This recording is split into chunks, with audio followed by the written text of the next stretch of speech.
everyone. Welcome back to the Three Strangers podcast. I'm your host, Ryan. And I'm Bill. I'm Nick. Bill and I just agreed who would say their name first, and wow, Bill just had this like professional shift in his face of like, thank you, and it just well done. I will say that might be my lock-in, my professional lock-in speed record. Yeah, that was pretty good. You were giving the new like kind of meme, the thank you. You know what I'm talking about?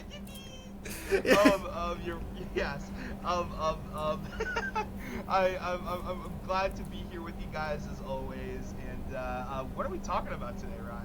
Well, I'm glad that we started off with a bunch of laughs today because we're talking about what is regarded as one of the greatest horror comedies of all time. Mm-hmm. The first in the Cornetto Trilogy, Shaun of the Dead. For all people who are not visual right now, I'm sorry for you because Wright has a really cool steelbook of that. That's really cool. Wait a second. That's pretty sweet. Yeah. That looks I love Shaun of the Dead. Mm-hmm. That looks good as hell. This is one of the first horror films that I ever watched. Oh. Probably within the first, 10 horror films that I ever watched. Wow. One I always go back to. I have such good memories of it. Every time I watch it, I'm laughing. I learn something new about it. I notice something new. So let's talk about it, guys. Let's start with Nick. Yeah. So it had been so long since I watched it. I remembered the metal shovel being used. I remembered that they were British, and that's really it. Like it was so hazy, and I think I had watched it on TV when I was younger, and that's it. That was it, and I hadn't watched the whole thing. I don't think. So I watched it for this, and you know what? It's a really good horror comedy. I can see why it's renowned as one of the greatest, because with all this, it's on top of it being a zombie movie and it being a little more fleshed out too. I'd say a little more fleshed out horror comedy and a zombie movie in general. It's also British, and I think there's that British humor side of things. One or two things that perhaps did not age well. Yeah. But you know what? It's a product of its time. I would say very similar sentiments regarding kind of this was a very early movie. I remember weirdly, I don't know why these two always stick out to me. Shaun of the Dead and the Blob remake as things that I should not have watched at the age that I watched them. A few years after Shaun of the Dead got released, I think we're talking about a 2004 movie release. I think I saw it in 2007. Yep. It was probably too young to be fully grasping everything that's going on. I was just more interested in the zombies. I'm like, the zombies are so scary. I think this is a really good example of horror comedy in general, though, because I feel like it either kind of leans to one side of the house or the other. I'm going to say this ultimately is more comedic than it is horror focused. And with people like Simon Pegg. I understand that Simon Pegg is a little divisive as an actor. I like him a lot. I think he does. It's one of those things that unfortunately because of his career he's been typecast to be the comic relief. Whenever he shows up, I'm like, oh, he's about to be funny, and there's other actors that tread that line a little bit more carefully so that they can balance out dramatic roles. This is interesting though. I've seen some weird sort of discourse, and I'm excited to get into this later, that 9/11 inspired this movie. There's a lot of theories and interesting transnational stuff going on with this movie that is like, like that's true, right? But then there's a lot of people that have read into it, and like wait, I'm recalling now, thinking about there was a movie when we were talking about Ghibli that people are like, oh, this was Miyazaki's response to the Iraq War, and I'm like, what are you talking Howl's about? Moving Castle. Yeah, it was Howl's Moving Castle. Yeah, Howl's Moving Castle. What are Yeah. you talking about? This one I see a little more for 9/11, respectively. But I guess we'll get into that weirdest introduction to a movie ever. But cool. Yeah, for those of you who have never seen or heard of Shaun of the Dead, it's directed by Edgar Wright. This would be his second film that he would direct.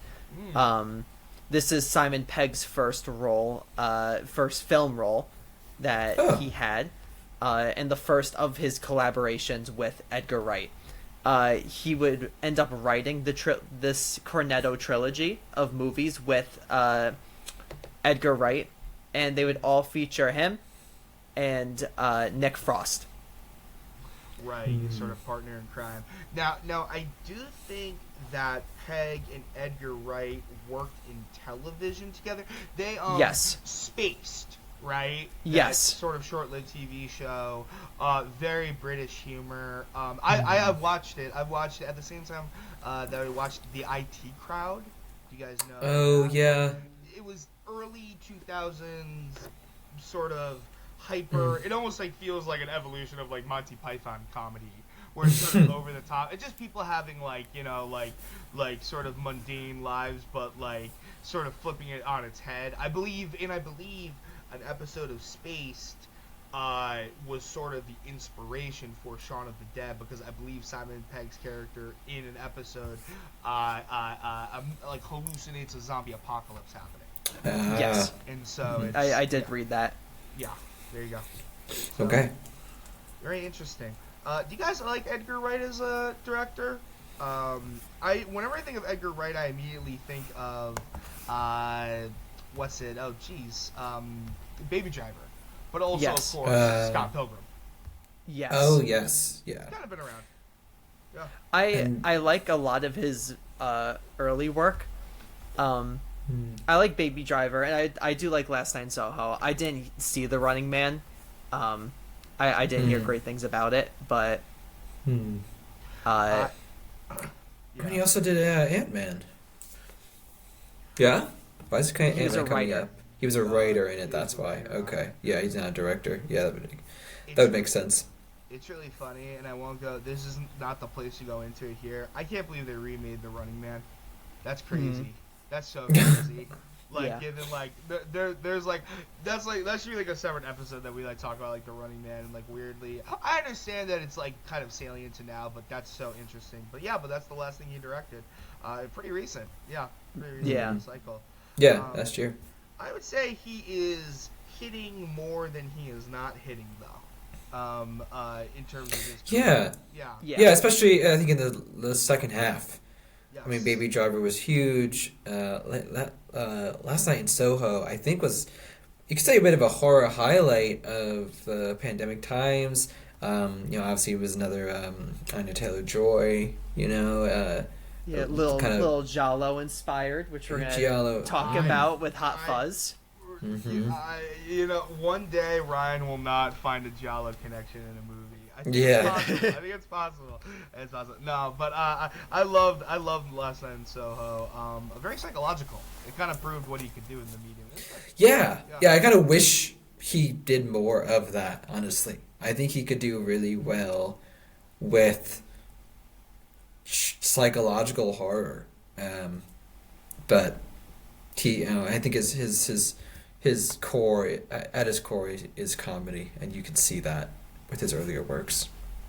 Right. Well, it's interesting because like when talking about like his favorite films and like films that really influenced him, An American Werewolf in London is a massive one for him. Great. And not only that, Evil Dead 2. I was gonna say that. That makes a lot of sense. Okay. Oh, okay. Wait a second. Okay, it's all kind of. We're getting a brew going here. Yeah. I understand where Shaun of the Dead fits into this. Yeah. Okay. Cool. Yeah, I mean, just as like a kind of like side note, and it's recency bias for me. I recently just saw The Return of the Living Dead, 1985 movie. Mm. This like movie, like thinking about Shaun of the Dead, it really reeks of some of the themes and sensibilities of that movie. Also a horror comedy, but I would argue in some veins a little more gory and serious. It's hard to know in horror movies. I think you guys know what I'm talking about. Like when is the acting naturalistic because the actors are good, or is the acting naturalistic because they're sort of the amateur actors? And it's like, oh, this is how I would react in the zombie apocalypse, and it's like I think I know how we'd all react. We'd be like, this is crazy and scary, what are we gonna do? So it's kind of interesting. I don't think that's a problem with Shaun of the Dead, though. I think their performances are solid, though. Yeah. And I think there's even a joke in the movie, which we'll like talk about once we get to it, with like the doppelgangers that the Edgar Wright and Simon Pegg have talked about and joked with. But I think let's start talking about this movie, getting into the spoilers and everything. If you haven't seen it before, very funny. Definitely recommend giving it a watch. Yeah. Crazy fact about it. I know this is British like ranking thing. I'm trying to look up what they've ranked number 1 for this list, but it was ranked 3rd for the 50 greatest comedy films. Comedy films. Yes, Comedy films in general. In general, this was a United Kingdom thing. Okay. Oh. Okay. Okay. That's fair. And it was through public polls. Hmm. In the UK, maybe we don't have access to that information, but I am interested I think this works as an international movie, but I would be surprised if like comedy is weird. Comedy is like a regional thing in some regards. You know what I'm saying? Mm-hmm. Oh yeah. Like, yeah. If you give me a little bit of time, I could figure out the list to see what they ranked above and around it. Well, you give the list. I'll ask Bill. But do you like British comedy? Like, would you say going in, if you think about British comedy, is whether it's TV shows or movies, would you say you tend to like it or you tend to dislike it? Dude, this is a terrible answer, man. I'm gonna say I don't know. I think it's like one of those things that I sort of have to be in the headspace that this is going to be, like a kind of like drier, like sort of like British comedy. Dude, it's actually really funny. Not to plug other, like shows or sort of like inject like, thing, but sort of talking about like comedy in general. I love cringe comedy.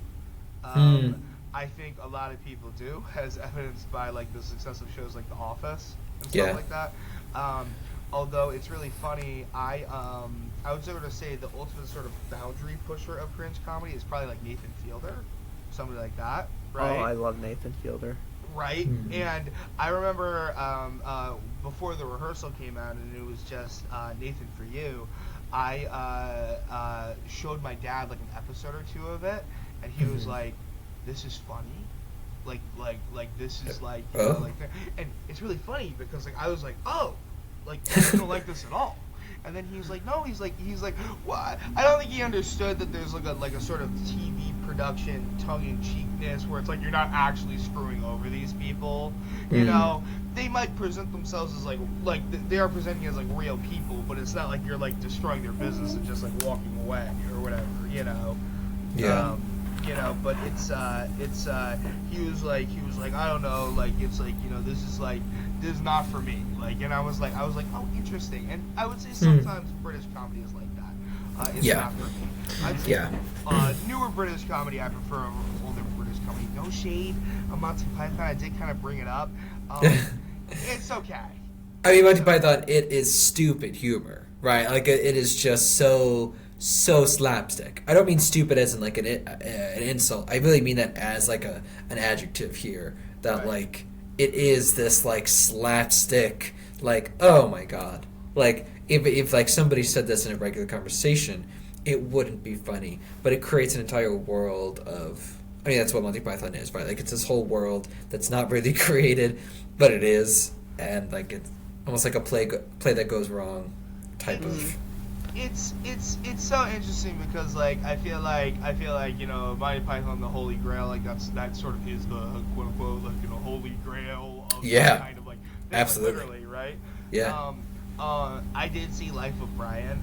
It was not as much for me because I think it leaned kind of away from that sort of absurdist stuff. I mean, it was still absurd, right?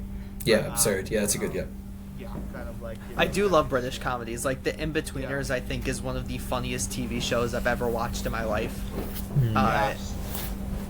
Peak comedy. But I did find the list. Whoa. So 2004, it looks like is the last like year was the cutoff for this list. Oh, interesting. Okay. From when it like was released. But if you were to guess the 2 movies ahead of Shaun of the Dead, what would you think? I don't know. And I'm going to tell you they're both from the 80s. I'll give you that. And they're British humor? They're not. 80s? 80s.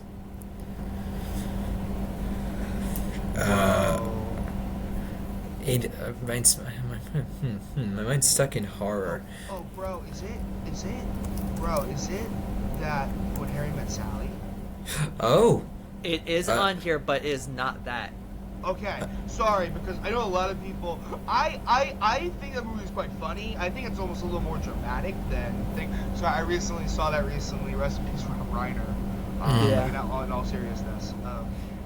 That's ranked 28th on the list. Oh, jeez. Okay, so Shaun of the Dead is blowing. Yeah. Ferris Bueller? Good guess, but no. Well, Ferris Bueller must have ranked, right? Yeah. That's what I'm currently scrolling to see. Yes, that is 26. See, this is why we need a producer. We need a. Yeah. Please pull it up, guy. I mean, it would be Airplane in 1980, would it? Airplane is 2. Oh my gosh. Guys, I gotta say, I'm such a fucking hater on Airplane. Really? I'm such a fucking hater on Airplane. Oh. It's one of my best friend's favorite movies, and he was really excited to show it to me. And like, I was kind of like, you know, like almost like Taxi Driver, like you know, like through my eyes, like kind of like I don't. It's not that it's like I understand it's like a very particular type of comedy that I believe that directing team was sort of famous for. This is really weird. Top Secret, the movie they did before that with the young Val Kilmer, I think is a better movie than Airplane. But Airplane gets all the respect. But anyway, I'm such a hater on Airplane. That's funny. It's up there. Of course, it's up there. Yeah. Airplane is a movie for me. Oh, sorry, what? No, I was gonna say, do we have any guesses on the number one? But you say Nick. So my thing about Airplane is this Airplane was one of those movies, like you said earlier. I forget if we were recording or not when you said it. About the Blob, how you said movies that you saw too young. Yeah, okay, you said it at the beginning, but yeah. I watched it with my parents at too young of an age because they were really big fans of it. Oh, and they were like, we gotta start them young. Okay. Well, I mean, and it's PG. It's rated PG, but there's full frontal nudity. There is. Yeah, It's like, what? PG-13 was a thing. PG stretched back then. PG Yeah, and then parental guidance. My parents were there, and I think a lot of jokes went over my head when I was that age. The timing of things, the Shirley, you can't be serious, and I am serious, and don't call me Shirley. The iconic line. I didn't get it. I didn't get that until my second watch of Airplane in my life. It was like, oh, like it's just so fast. But anyway, so Airplane's 2. Airplane is 2. You ready for number 1? What Sure. is number 1? It is National Lampoon's Vacation. Oh. Right? Right. Not Christmas Vacation. Vacation. You know, Like on a Wonder World. Oh God, sorry. This rabbit hole is like I'm spiraling. I'm spiraling. You've pushed Bill down a spiral. I'm having a I'm freaking flushed away in here. This is Like, guys, oh god, like, you know, it's not only because like Chevy Chase has been revealed in recent years to be like a horrible man several times over. Also, just Vacation and Christmas Vacation. I know so many people that Christmas Vacation is their favorite Christmas movie. That came out recently. Yeah. I don't know. Number one for Vacation. Number one. I know. Come on. Okay, whatever. I know. I don't agree with it, but This Shaun is of the from Dead's 3. 2004. This is from 2004. Yeah, I think this was made in 2006. The when this was released. So I don't know if they were like, yeah, we're not having anything else from 2005, 2006, but The brain rot's over. that's all I can see. But South Park is also on the list, and it's number 5. South Park movie. Okay, Oh well, my that's gosh. peak. Okay, well that's peak. Yeah. Time out, guys. I won't hear any. Don't take shots at South Park. Oh no, I no shots at South Park, and I will say Monty Python is 6, what we talked about. And, Okay. Austin Powers is 4. Oh, see that I would have believed at number 1, honestly, with how like much of a phenomenon Austin Powers is and was. That's what I probably would have placed at 1. My hater sense is telling me that if you redid this list now, some of these guys would get moved down. Yeah, Oh, 'cause they haven't aged well. What's that? They haven't aged well. No, I don't think no. Shaun of the Dead would be as high. Yeah, I could see that. It is weird, especially from the early 2000s. I don't wanna like put too fine a point on it. It does feel like, at least in American like movie making as a general concept, we started around like 2008, 9, 10. Started to get maybe it was electing Obama, you know. And we were like, we don't need this anymore. You know, like these like very old school, That's an interesting correlation to maybe study. I know we don't usually get political here, but Yeah. as far as like the political climate on cinema and horror and comedy, definitely, yeah, that takes a turn.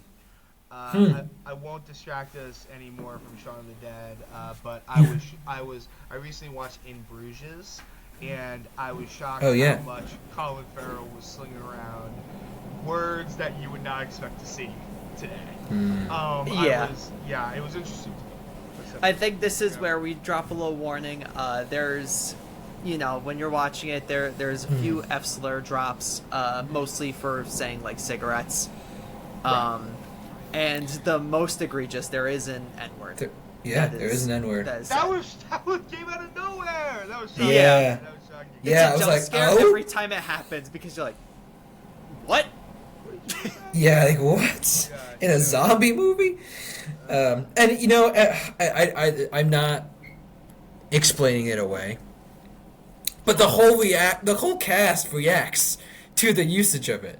Do you know? You guys notice that he says it, and at least all of them go. They're all kind of like, huh, why did you? Yeah. You kind of tell like, why did you just say that? And then it gets skipped over. I don't know. I mean, I don't know. I don't think I don't think that makes it appropriate. I don't think that excuses it. But at least it's like, well, okay. At least it's like a And to bad add reaction. another layer to it, for the subtitles at that part, it puts a Z at the end of it Oh. in the subtitles. Oh. Does that make it better? No, I'm just saying. Like when I got to, I was like, oh, I was like, wait, do they have the Z to the end? Oh, listen. It like all of our reactions is literally the characters' reactions, as it said of. Just a giant shake my head of the. yeah. Oh my god. Mm-hmm. What's it? Philip in the car like. But to really, really get into the movie, I feel like we've laid some really good groundwork here. What do you guys think of like this sort of like first act of Shaun of the Dead? How are we feeling? I think we're gonna start to see a formula that's gonna carry over for each movie, from Hot Fuzz to then The World's End. and there's certain gags that are going to repeat itself, and they're going to switch them up though each time, so it's not just the same thing over and over and over again, although there's a bit of familiarity with it. And this first movie is kind of setting the groundwork to that. I'm going to say now, I think Hot Fuzz is my favorite of the three. Okay. Which, funny enough, is probably the least horror of all of them. Yeah. It has I think it's more elements thriller anyway. Yeah, I and would we'll really talk consider about it it's horror. more Giallo, Yeah. but Oh my gosh. Enough! Okay. but I love the, at least in this movie, I love the parallel of Shaun leaving the house the first time, going, getting the drink, seeing the newspaper, going back to the apartment. Yeah. And then the second time, once we know the apocalypse is happening, seeing Yeah. the differences In the background. Exactly. Even other shots outside the Winchester, seeing the couple making out, and then when they leave the Winchester, you see, oh, they're not They're making out. still- She's eating him. Yeah. Like little tiny things where that if you don't notice it like at first, that Yeah. you know. They do slightly build up, yeah, and I really liked that actually approach here. I didn't expect that from a comedy. You know, I think I go into Shaun of the Dead thinking, I know this is kind of like a retrospect, but like I think of like Zombieland, right? That's like, bam, you're in it. It's zombies. But like, no, this was like, it's a slice of his life, what's happening, what the status of things are. He's kind of in a failing relationship. He's in a failing living situation. Jim, the roommate, is not pulling his weight. He's being a slob. Jim? No, Eddie. Not Jim, sorry. I was gonna say Jim. Good old yeah, but I like that, yeah, because it gives his daily routine and how it changes. I think actually that was a pretty well done thing, well written to have that parallel. Yeah. And I think an important thing of what makes this movie so rewatchable is how much it builds up the relationships of all the characters. I think it does a great job of, us seeing Simon Pegg, all of like what you just said, his failing relationship, his friend that keeps on getting in the way of everything, how he is with his job, with his parents. We get all of that, while in the background we'll see some little stuff of something's gonna happen, some apocalypse, whatever, until it all just comes to a head about maybe 45 minutes in at the end of the first act. And then that's when we start learning more about these characters, how they're going to react to the apocalypse, when are they going to start talking about their relationships again, Yeah. It does lay the groundwork quite well for what I thought. It really kind of seems. It almost seems like it's going to be a rom-com in the beginning. Mm-hmm. Yeah. But I like it. I like that the first act does take its time, because then you care about them. You do care about the characters more, and that's where horror comedies, I think, have their major flaw usually, is that you just don't care about these characters at all. You just don't. Because I think there's like a direction that could say, a perspective that's say like, well, it's because they don't matter. But I mean, if I'm an actor, I believe that my character matters. I want to show it. So I like that the writing makes you care. Yeah, and I think it's now more of a recent trend, having, I feel like the 2020s is going to be defined by, like, horror comedies. Even if it isn't just, like, listed as a horror comedy, there's so many comedic elements within horror movies nowadays that we really didn't see back then.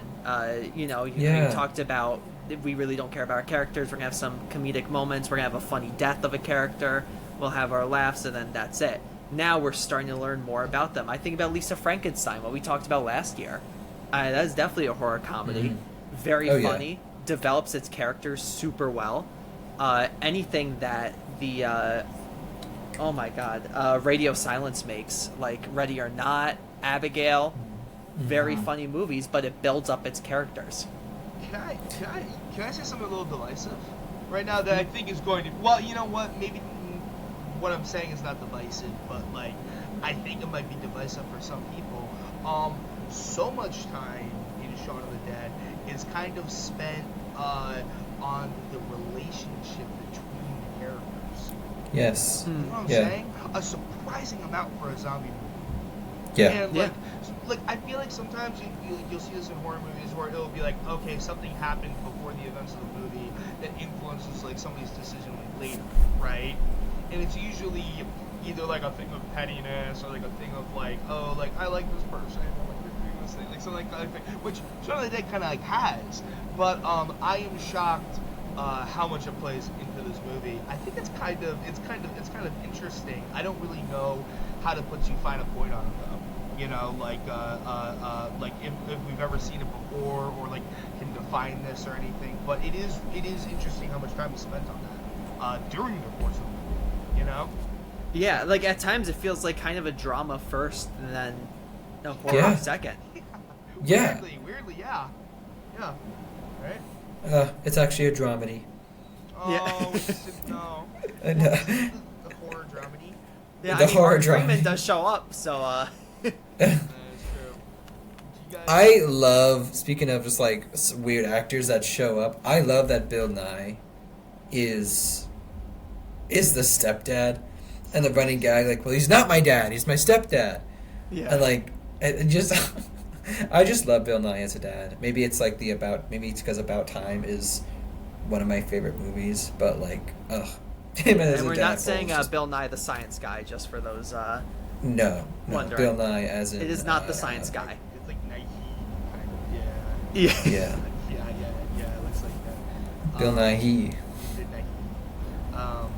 But yeah, no, I am interested in how much we're kind of I guess like when I'm starting to like understand retrospectively, and I'm excited to rewatch Hot Fuzz.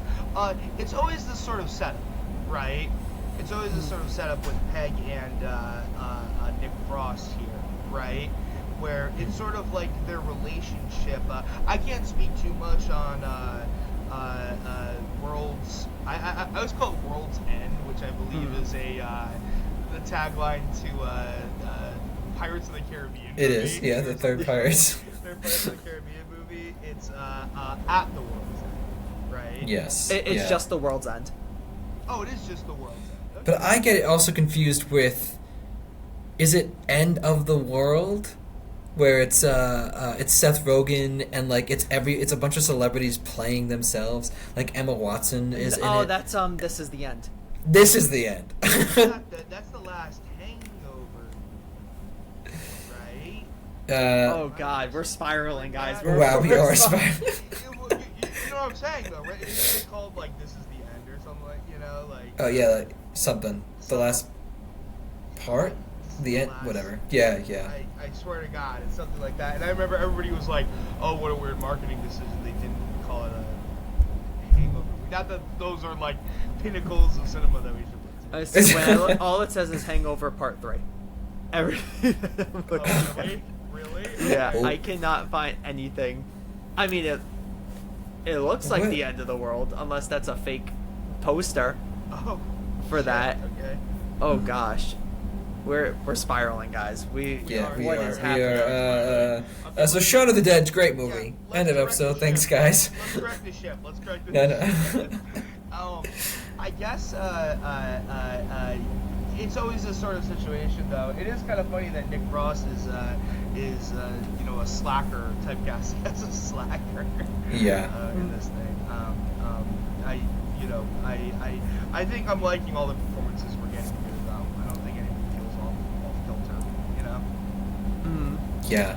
I've been liking seeing Nick Frost in things again. I feel like recently he's had a little bit of a, coming back to the mainstream with some horror movies, and I think he's a very funny actor.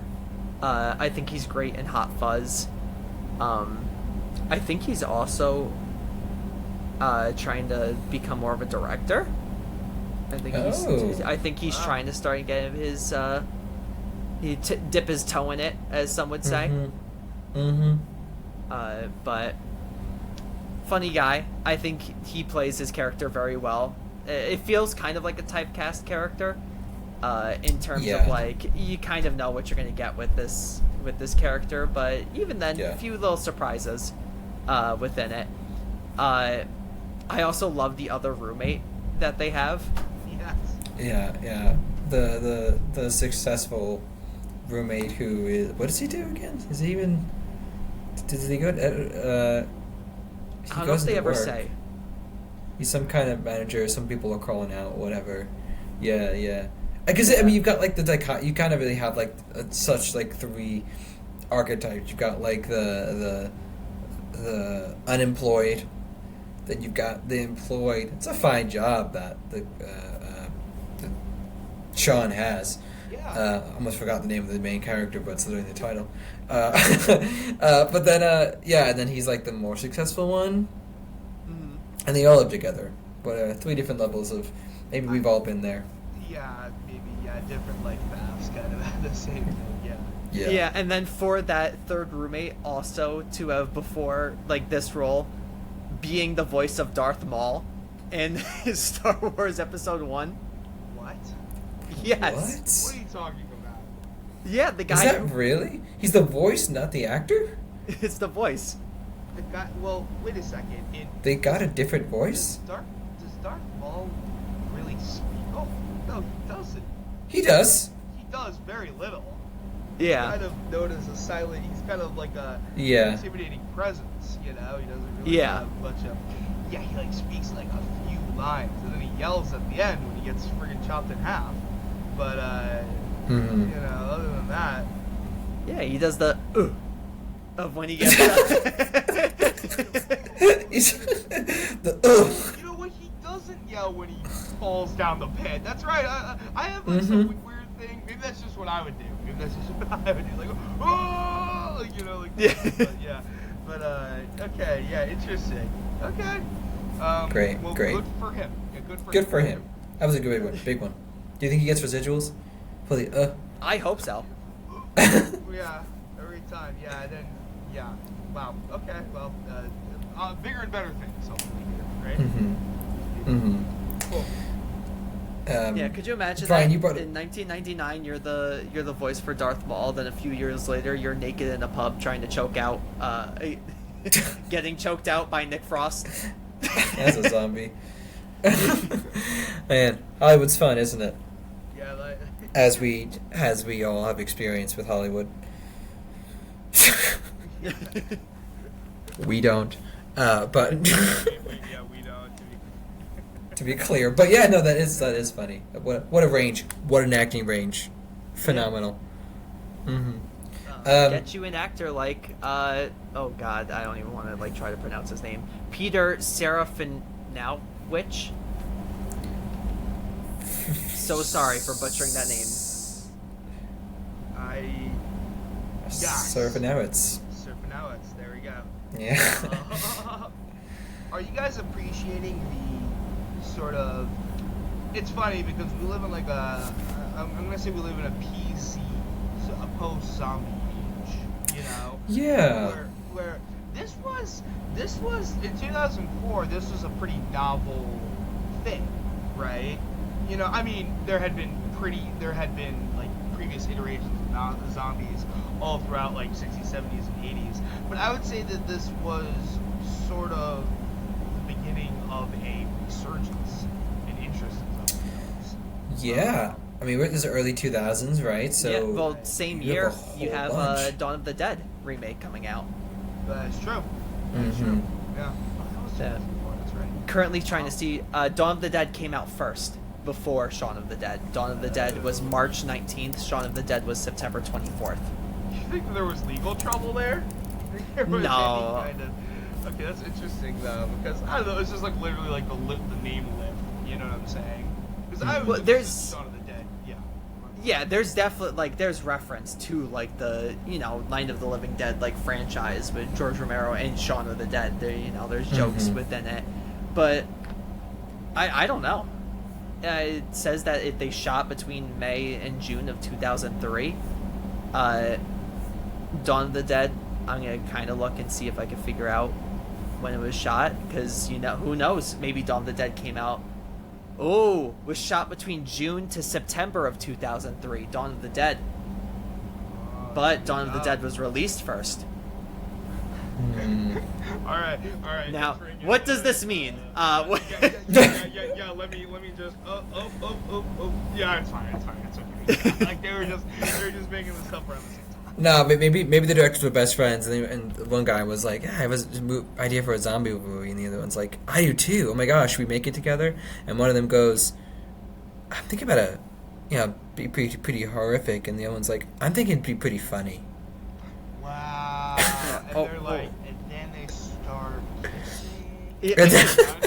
Yeah, hold on, guys. I'm getting a call from James Gunn, screenplay writer of Dawn of the Dead. Wow. He's saying George Romero said it was fine. Okay. So we're. Okay, cool. All right. Wow, that's crazy. James Gunn just called you right here, right James, now. That's yeah, crazy. He called me.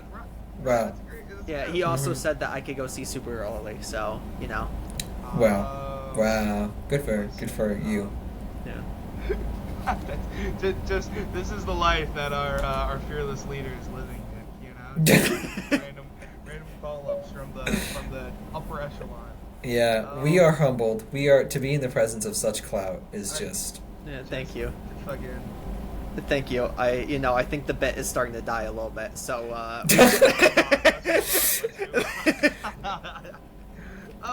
Yeah, I think the comedy is well calibrated in this movie. I actually remember, not to skip around too much, but I actually remember the bit with the gun above the bar in the Winchester. I remember that being like when I was like a little kid. Like that was like like I remember that bit and like thinking that was really funny. It's like because by the way they never do those prop guns like are always They're always fake. Yeah. It's Yeah. It's like, you think it works? Like it's like it's like the answer in reality is no, but it's certainly useful in zombie apocalypse. Yeah. For example. Yeah, and that bit tied with the dogs can't look up bit as well, and that's the reason they don't believe well that Simon Pegg believes that it's not gonna work because the guy says also that dogs just can't look up. Don't look up. Which guys, can dogs look up? Can they? Yeah, my dog can. Yeah, get the hell out of here. You should see my dog spot a whipped cream can 2 feet above him. Yeah.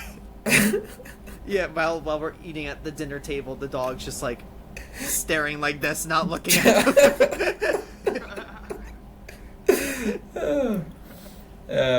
Do you know what's a really fun part of this movie? That I for some reason I kind of was drawn to this the first time. The sound design. There are so many classes like when they're shooting the gun, it's like pew, and then when they're throwing stuff in the beginning. First of all, when they see like the first zombie, and the idea that they have is to let's gather a bunch of random objects from our house, including LPs, and let's just throw them. Let's throw them at them and see if it does anything. Spoiler alert, it doesn't. And then, but that whole scene, you're getting the whoo, whoo, whoo, whoo, whoo. Like it just like is all of like the classic noises that you want in like a I don't know, like a classic movie. It doesn't feel like it's 2004. It feels like it's like an 80s cartoon. I loved it. That was really fun. I think my favorite of that bit is the when the zombies walking down the street and they're like da da da da da da da da. And you're da da da da da da da. I think something that I think is really cool about Shaun the general thing is that sorry, like we've talked a lot about how like the comedy is actually really funny, like it like works, it's good, right? Mm-hmm. But something, and like this is like a real problem for like some people with like movies like this, like the zombie outbreak is never explained. Yeah, there's just little rereferences throughout of like random things happening, but it's never explained. It's never explained. It doesn't need to be. It doesn't really need to be. I'm also gonna say. I know. Mm-hmm. I agree.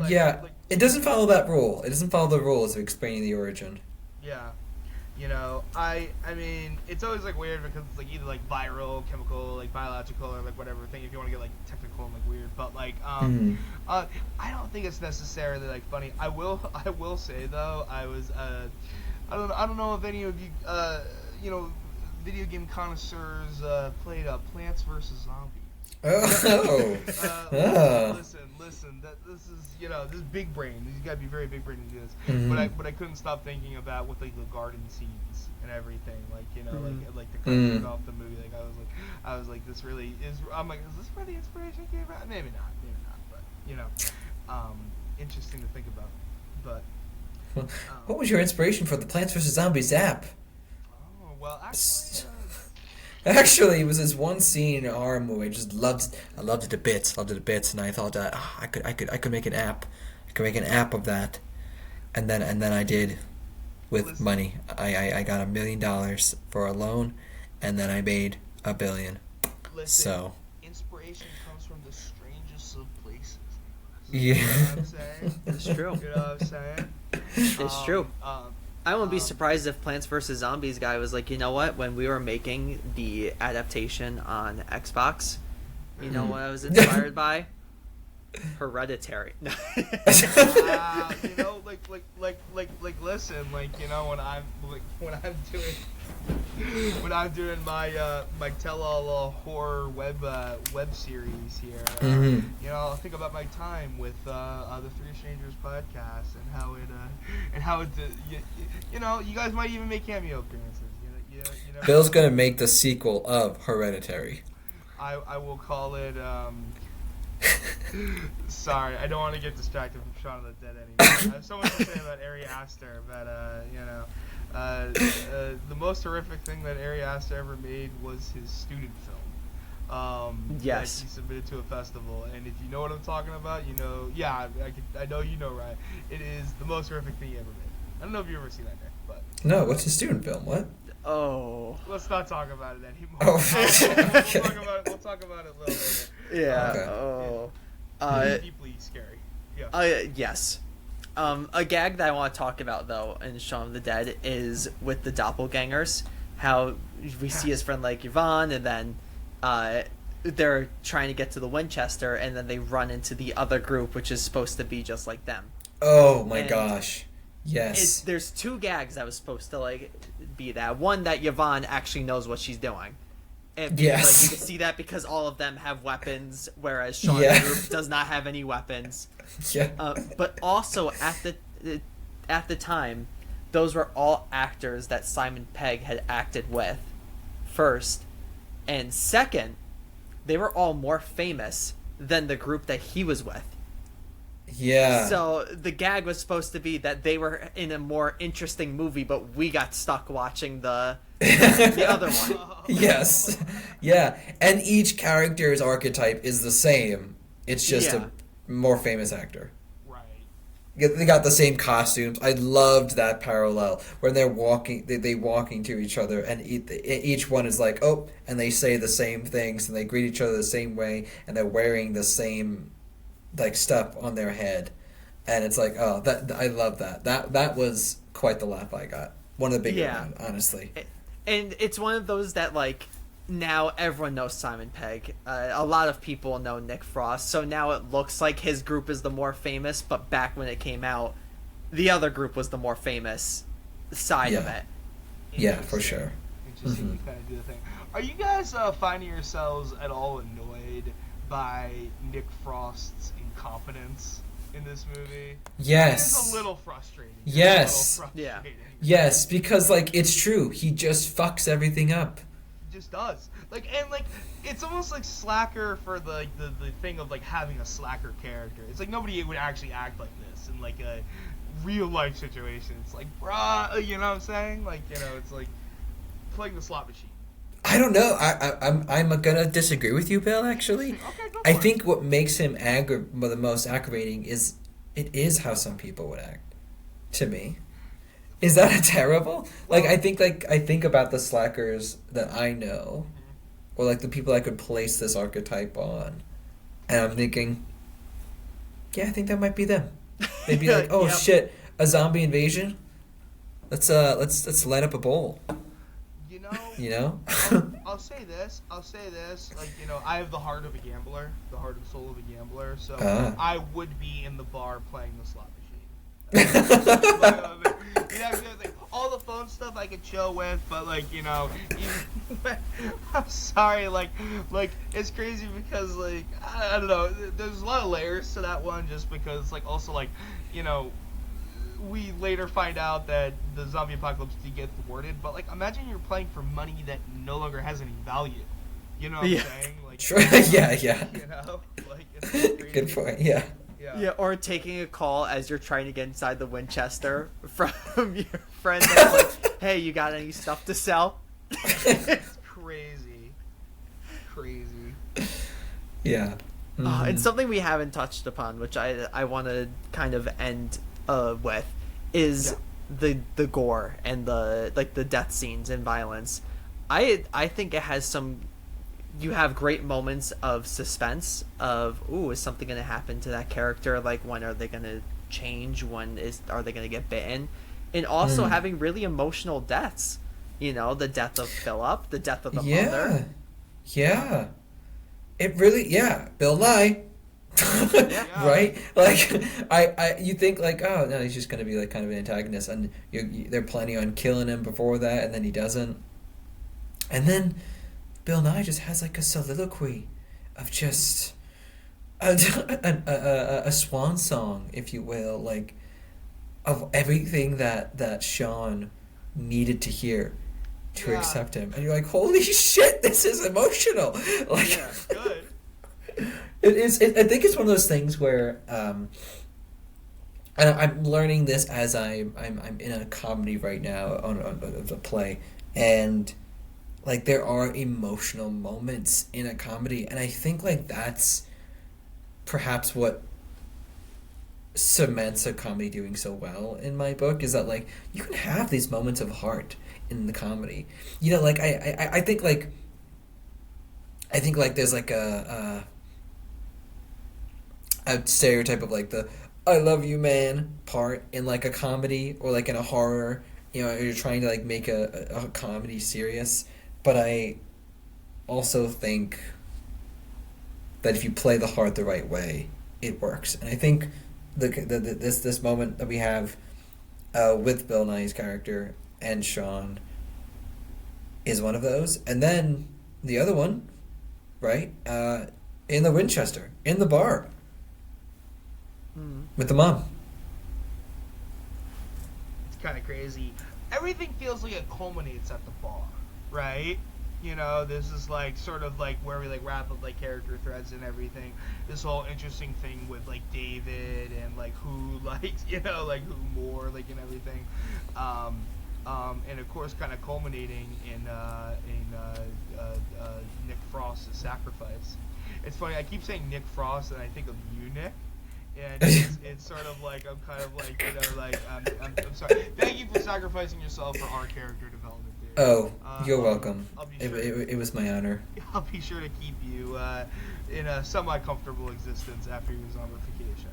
Okay. Oh, thank you. Yeah, can I be the one strapped to with the neck piece playing video games? Yeah. Yes. That's cool.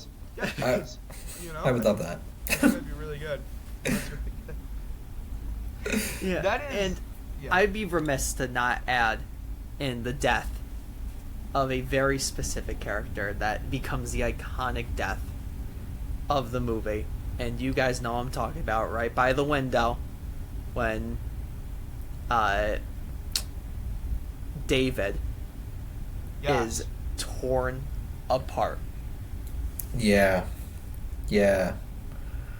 Gory, so much fun, intense. His limbs getting ripped off and his girlfriend getting his leg to then run out of the Winchester going after him, hitting them with his leg. The leg. Like, very funny, but also very serious, him getting ripped apart. Like, it's horrifying. And then he just knows instant, we're switching this to comedy. Yeah, because I think this is where, like, the ridiculousness comes in. Like, but before that is the mom's death, so we're actually at this like dramatic point in it, and it's suspenseful. and then it's just like such a release. I think it really symbolizes like, all right, time to. And that's enough of the serious shit. Oh my gosh. Yeah, it was, and I think it's always like a weird line to play there. Like, it's like, okay, this is a horror comedy film, but we can't lean too far into any, like you can't be like, it can't be that like, emotional, but then, okay, you kind of got to undercut it. Or like, oh, it's really gory, but you kind of got to undercut it. I don't think it's a bad choice here, but I think other movies aren't as well calibrated with that, if that makes sense. Mm-hmm. Yeah. Yeah. So I'm going to give you boys a few seconds to think about it, but your 1-sentence review for Shaun of the Dead. Your little review for it. As you like to say, Bill, your little like Rotten Tomatoes, like... Yeah, my 1-sentence encapsulation here. Yeah, so while you guys think of that, what I'll say for our audience is that the next podcast is actually going to be our Valentine's Day special, our love cast. Yes.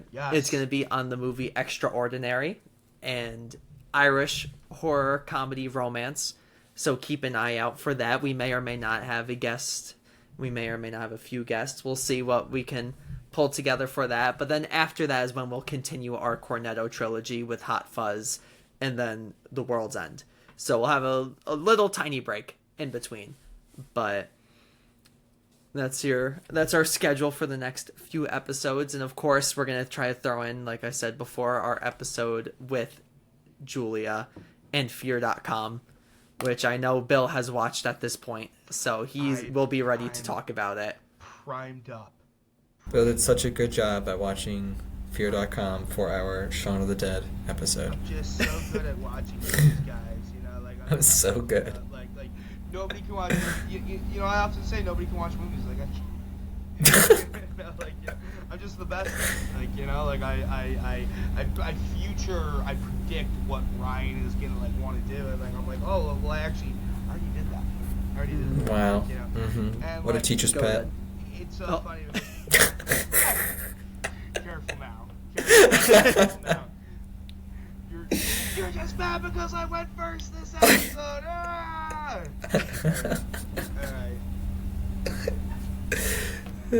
All right, so we're gonna start with Nick.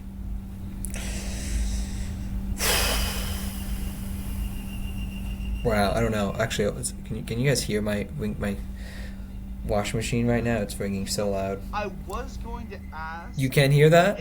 It sort of sounds like you're in like a submarine. Yes. Like sort of like I was wondering what the water and the ringing and machinery was. Okay, you're relatively close to where you're. Well, it's weird. Like I'm not in the same room, but I'm in my basement, my new studio, if you will. Cool. But yeah. As my coworkers called it earlier in a meeting with everybody in all the leadership people in the company, the CEO of the company went, "Oh, so Nick, I hear this is the room." And I was like, "The room?" And he was like, "Yeah, where things happen." What are you talking about? I was like, what? And then a clinical director said, Nick, that 70s show called They Want Their Room Back. Well, first of all, this looks nothing like the 70s room. Yeah, other than they hang out in it's a basement, I feel like, Yeah. They have some lights up. I don't know who's more, what's more infuriating, being called the 70s room, the 70s show room without it really being that, or vague allusions to what you're doing in that room. I don't know. To hear that from the CEO was like, oh my gosh, I'm being just exposed. Yeah. Anyway, back to my 1-sentence review of Shaun of the Dead. Now that my washing machine is quieter, man,